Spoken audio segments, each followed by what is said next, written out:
ఎంత బ్రహ్మాండంగా జరిగిందంటే మా వర్కింగ్ ప్రెసిడెంట్ ఉన్నాడు, మా హరీషాన్ ఉన్నాడు, మా పోచారం శ్రీనివాసరెడ్డి అని ఉన్నాడు.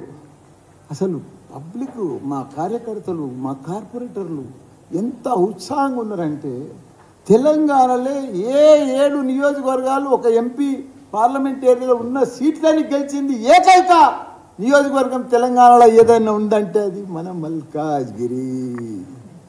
ప్రజలు ఎంత జోష్, ఎంత ఉత్సాహం, అన్ని రకాలు కూడా ఇలా ఆనందంగా ఉన్నారు. వాళ్ళు 3,55,000 మెజార్టీ, ప్రతి ఎమ్మెల్యే 50,000 తోటి గెలిచిండ్రు. అది మామూలు విజయం కాదు. ఇదంతా విజయం ఎవరి విజయము? దీని బ్యాక్గ్రౌండ్ ఎవరు? మన వర్కింగ్ ప్రెసిడెంట్, మన ఐటీ మినిస్టర్.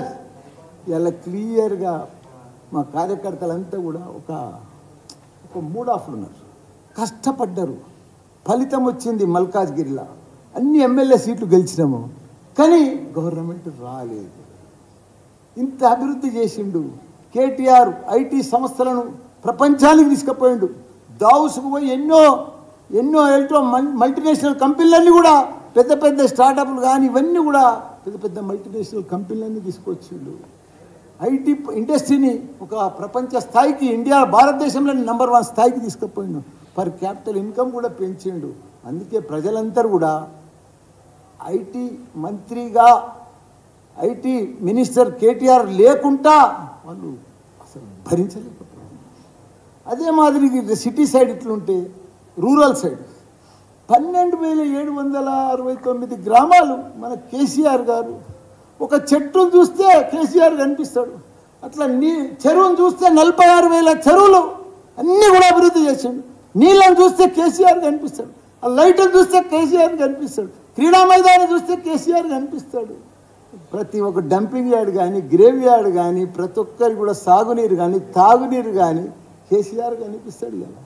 అసలు కేసీఆర్ ప్రభుత్వం రాలేదా అని ఊర్లలో కూడా భరించలేకపోతుంది. కాంగ్రెస్ వాళ్ళ అదృష్టమయ్యా, వాళ్ళకు నడిచి వచ్చిన కొడుకు పుట్టిండే వాళ్ళకు. ఎందుకంటే మా కేసీఆర్, కేటీఆర్, హరీష్ రావు అన్నీ రెడీమేడ్ చేసి పెట్టారు. వాళ్ళు ఏమనుకుంటారు? కాంగ్రెస్ వాళ్ళు 130 ఏళ్ళ చరిత్ర వాళ్ళది, 56 ఏళ్ళు పరిపాలించారు వాళ్ళ భారతదేశాన్ని. వాళ్ళు అట్లా అనుకుంటలేరు. మాది పాత కాంగ్రెస్ అనుకుంటలేరు. ఏదో కొత్తగా కొత్తగా పార్టీ వచ్చింది, కొత్తగా తెలంగాణలో గెలిచినాము, కొత్తగా మేమే వచ్చినాము, కొత్తగా మేమే చేస్తున్నామని అనుకుంటున్నారు. అయ్యో రామా, అదేదో శాస్త్రం ఉన్న చూడు, అది సౌ చువా కాకే బిల్లి అని అంటారు చూడు. అసలు కాంగ్రెస్ కథకు మనం ఏం చెప్తాం? వాళ్ళు ఏం చేయలేదు, దేశంలో ఏం చేసారు? దేశంలో 28 రాష్ట్రాలల్లో కళ్ళల్లో ఒత్తులేసుకొని ఒక మోడల్ రాష్ట్రం చేసిందంటే కేసీఆర్. దేశంలోనే ఏదన్నా అభివృద్ధి చేసిందంటే నెంబర్ 1 రాష్ట్రం ఏదైనా ఉందంటే కేసీఆర్. ఇవన్నిటి పెట్టుకొని ఏదో యూట్యూబ్లల్లో, వాట్సాప్లలో 6 గ్యారంటీలు ఉన్నావా, ఏ గ్యారంటీలు ఉన్నావు అన్నావు, వచ్చినావు. ప్రభుత్వం, ప్రజలు నిన్ను కోరుకున్నారు, మేము కూడా స్వీకరిస్తున్నాం, మేము కూడా రిసీవ్ చేసుకున్నాం. రండి మీదేదో చెప్పురి. పొద్దుందాకా మినీ క్యాబినెట్ మీటింగ్లే, మినీ డిస్కషన్లే, రోజు చర్చలే, కానీ ప్రజలకు ఇచ్చింది ఏం లేదు. నువ్వు ఎందుకు ఇంత డిస్కషన్లు, ఎందుకు ఇట్లా అప్లికేషన్లు తీసుకోవాల్సి వచ్చింది ఒట్టిగా పేపర్ మీద? ఎందుకు 6 గ్యారంటీల మీద ఫామ్ నింపుతున్నావు? ఆల్రెడీ రేషన్ కార్డు లేదా ప్రజల దగ్గర? ఆల్రెడీ 2,000 పింఛన్లు పడతలేదా? వాళ్ళకే ఒట్టు 4,000. ఆల్రెడీ వైట్ కార్డు ఉన్న వాళ్ళకే ఒట్టు, గ్యాస్ సిలిండర్ 500కే. ఇవన్నీ ఎవడు ఆపుతున్నాడు? ఎవరైనా ఆపుతున్నామా? ఇంత పెద్ద నెత్తువాళ్ళు కొట్టుకునేది ఎందుకు డిస్కషన్? ఆల్రెడీ రైతు బంధు పడతానే ఉంది కదా, వాళ్ళకే ఒట్టేసే పైసలు. అన్ని గిక్కొని పోయారు, అన్ని ఊడ్చుకొని పోయారు. అంటే మీ ప్రభుత్వం వస్తుందని మేము ఊహించినాము. మేమే ఉంటామనుకున్నాము. ప్రగతి భవన్ కట్టాము, కొత్త సెక్రటరియట్ కట్టాము, యాదగిరిగుట్ట కట్టాము, కమాండ్ కంట్రోల్ ఆఫీస్ కట్టాము. తెలంగాణ రాష్ట్రాన్ని ఒక అద్భుతంగా చేసినాము. ఇవన్నీ చేస్తే అప్పులు కావా?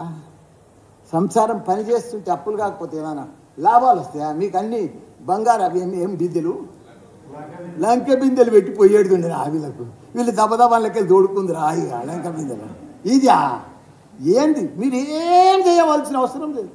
తెలంగాణ రాష్ట్రంలో మీరు ఏం మంత్రులు కానీ, సీఎం కానీ ఒక రూపాయి పని లేకుండా చేసినామా మేము? మా సీఎం కేసీఆర్, కేటీఆర్, హరీష్ రావు. మామూలు అభివృద్ధి కాదయా. ఊరూరికి 3 లక్షల మెట్రిక్ టన్నుల ధాన్యం పండేటట్టు చేసినాము. నీకు 46 చెరువులు ఎండ నిండు కుండ లెక్క మే జూన్లో చేసినాము. అది ఎవరన్నా చేసిరా? ఏ ప్రభుత్వం ఏ రాష్ట్రంలో ఉన్నదా అంత అభివృద్ధి? ఎక్కడ లేదు. మన కేసీఆర్ చేసిండే. ఇవాళ ఆయనను పట్టుకొని పాతాళంలో దొక్కుతాం, భూతాళంలో దొక్కుతాం, 100 మీటర్ల ఏంది అది? ఒక సీఎం ఉంది. సీఎం మోసం చేసినాడు తెలంగాణ ప్రజలకు. దోసుకున్నాడు. ఏదైనా స్కామ్లలో పట్టుబడ్డాడు. అన్ని స్కాములు చేసినాడు. కోట్ల రూపాయలు సంపాదించినాడు.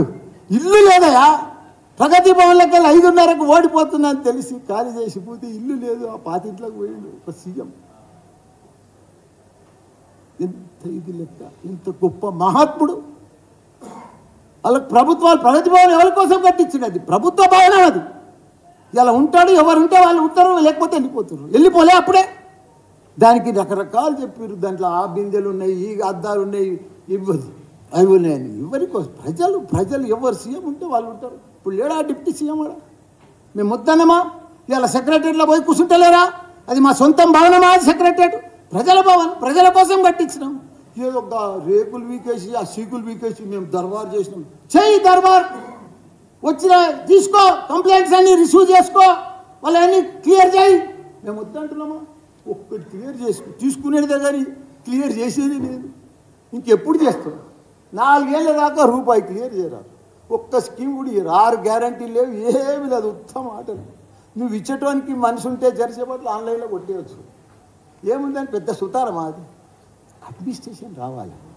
అది కేసీఆర్కే ఉంది. అడ్మినిస్ట్రేషన్ దిమాగ్ ఉండాలి, పరిపాలన వ్యవస్థ ఉండాలి, ఎక్స్పీరియన్స్ ఉండాలి. డబ్బులు లేకున్నా సంసారం నడిపించే లేరా? అట్లా రాష్ట్రం, అట్లా కేసీఆర్ నడిపించింది. డబ్బు నుండే చేసిండా? మీరు గెలుస్తారని అప్పులు చేసి పెట్టిండా? అవన్నీ కూడా అభివృద్ధి కోసం ప్రజలు అంతా గుర్తుపడుతున్నారు. కాబట్టి మేమేమో ప్రజలు తప్పకుండా ఎంపీ ఎలక్షన్లో భారీ మెజార్టీతోటి మాకు మొత్తం 16 సీట్లు భారీ మెజార్టీ. ఎందుకంటే ప్రజలు తెలిసిపోయింది. ఈ అప్లికేషన్లు, ఈ తుతుంబాలు, ఇదంతా అంబకు, ఇవన్నీ మీటింగులు ఇవన్నీ వస్తున్నాయి. 2 ఇచ్చినాం. 2 ఇచ్చి ఏం చేసారు? బస్సులలో మహిళలను కూర్చోబెట్టి కొట్లాడుకుంటారు ఆడ బస్సులలో. ప్రతి ఒక్క ఆటో డ్రైవర్లు పంచాదే, మహిళలు పంచాదే, ఎక్కతానే పంచాదే, దిగతానే పంచాదే. ఏంటది? ఇది అడ్మినిస్ట్రేషన్. మీరు పెద్ద పథకం, అది గొప్ప పథకం ఆర్టీసీది. అరే ఆర్టీసీని గవర్నమెంట్లో కలిపిండు. ప్రతి ఒక్కరిని కూడా గవర్నమెంట్ గెజిటెడ్ చేసి విడిచిపెట్టిండు. అది కేసీఆర్ ఇచ్చిండ. ఎవరు చేయలేరు. ఒక్కొక్క స్కీమ్, ఒక్కొక్క పథకం మామూలుది కాదు. ఎవరు చేయలేరు. కాంగ్రెస్ ఏందే? మొత్తం మనకంటే ముందు కాంగ్రెస్ 10 ఏళ్ళ ముందు వాళ్ళే ఉన్నారు కదా. ఇలా ఎక్కడ నీళ్ళు ఇచ్చిరా, కరెంట్ ఇచ్చిరా, ఏదో కొత్తగా వచ్చినట్టు, ఏదో కొత్తగా స్టైల్, కొత్త సినిమా వచ్చినట్టు, ఏదో అందులో అద్భుతాలు ఉన్నట్టుగా, వాళ్ళే చేస్తున్నట్టుగా, మేమంతా మోసం చేసిపోయినట్టుగా. అరే ఏమేం చేసుకున్నాం? నోరు కట్టుకున్నాం, కడుపు చంపుకున్నాం, కళ్ళలో ఒత్తులు వేసుకున్నాం.